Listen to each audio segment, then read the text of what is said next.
Hello, people. So, as promised, I think I promised it. We're going to go through a we're going to solve an example with a PV diagram, and I think anything you'd really be expected to do, or a kind of problem that you might be expected to do on the exam. Okay, I'm going to introduce right off the bat a little bit of a wrinkle. Right, if we put pressure in atmospheres and put volume in liters, something we'll have to know how to deal with in a few minutes. And so I made this one up, and let's say we do this. We'll call this process A. And we do this. This is process B. And then we do this, and this is process C. And I'm going to say that C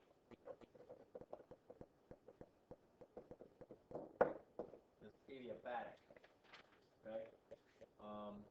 So let's go through. Let's see. I'm going to make this table delta U, Q, and W. We'll say A, B, C, total / cycle. Okay, so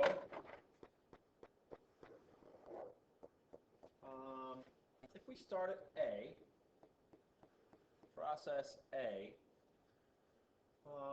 one thing you can ideally tell is that work done is 0, right? Work, which is P average times delta V, well, we have a delta V of 0 here. No change in volume, no work done. Okay? Delta U, well, delta U is always 3/2 times the change in the quantity PV. All right. Now, one thing to deal with, I guess, off the bat here is atmospheres is 10 to the 5th pascals. Okay. Liters, 10 to the -3rd cubic meters, and that's what we need our units in pascals and cubic meters in order to get joules. All right, so this ends up with a factor of 100. 10 to the 5th times 10 to the -3rd gives us a factor of 100 to deal with here. So let's say that this goes, I made up some numbers. Let's say 1 atmosphere to 4 atmospheres, and from 2 liters to 6 liters. Okay, so if we look at the product PV, it goes from 8, right, 4 times 2, down to 2, 1 times 2. So the product goes from 8 to 2. The change in that, therefore, is 3/2 times -6, well, 100 joules. So that means -900 joules is our delta U there. Okay?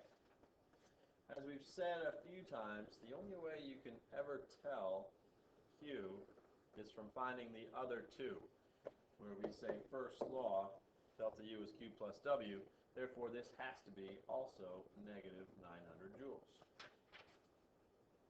Fair enough?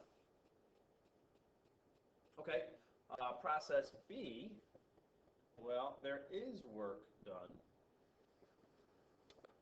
And our work here, right, P average times delta V, our P average is 1 atmosphere.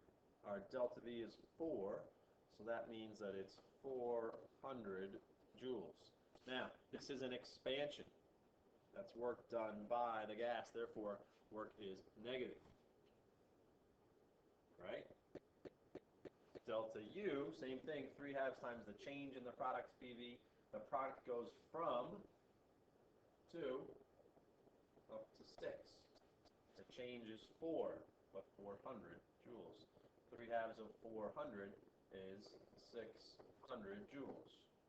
Right, and the product gets bigger, so there's a phone call. Hang on. Okay, so like we said, only way to find Q is to find the other two first.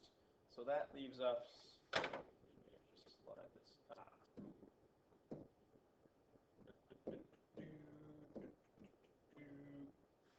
that makes this positive 1,000 joules. Okay? For process C, we said it's adiabatic, which means that. It's the definition of adiabatic. All right? Now, boy, what's P average? Sure is hard to tell. The product P and V, well, I guess we can do that one, goes from,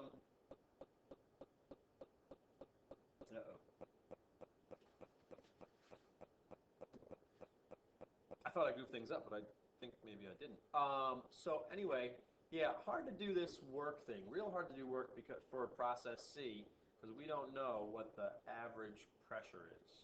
All right, but we can. There are actually two ways to find delta U. All right, I'll show. Well, one of them we can do it the way we've done it before. 3/2 delta PV. The product goes from 6 times 1 to 8, 4 times 2. So that's a change of 200 joules. But 3/2 of 200 is 300. It's positive. Well, that tells us the work must also be positive 300 joules. And positive, yep, it's a compression. That's work done on the gas. So that makes sense there. Now, notice this checks out. And the other way that you could have done this final, delta U for process C is that we know for any full cycle, delta U has to be 0 because we return to our initial pressure and volume. And since PV equals nRT, at any same values of those, you have to have the same value of that. So we could have said, well, I know for the cycle that delta U is 0, so we've gone down 900, up 600. We better go up 300 more. So that checks out.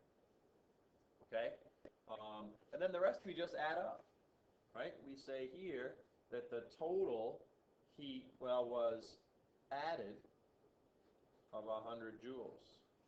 And the net work is negative 100 joules. Of course it is, right? Delta U is Q plus W. Okay? That makes this what? Well, that means that we get work done by the gas, by the system, by adding energy to it. That makes this a heat engine.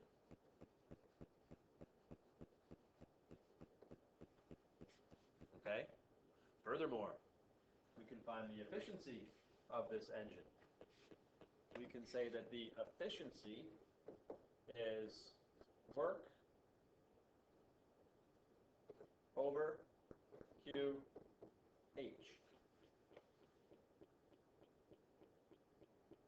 That's important. It's net work. Right? Our net work is, and this always goes like that, 100 joules. QH is the energy added, only the positive energy, 10%. Right? We don't use the total. We use the QH, energy added to the system, drawn from some what we call high temperature reservoir. Okay? Okay, the other thing we could probably do, something that you should be comfortable with, should be able to do, is let's just, for the sake of it, find the temperature, say at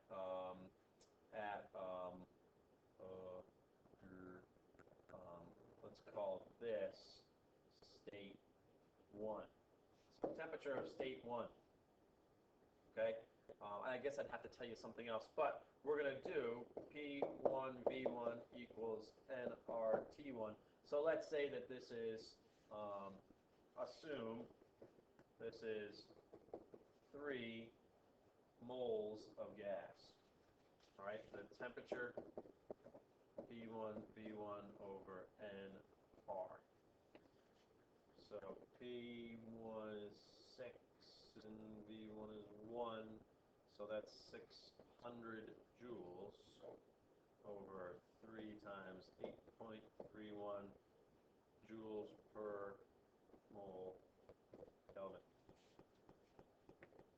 Oh, really 3 moles.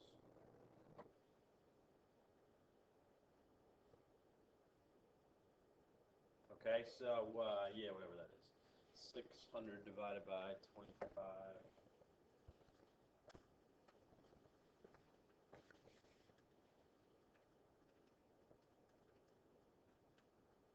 Yeah,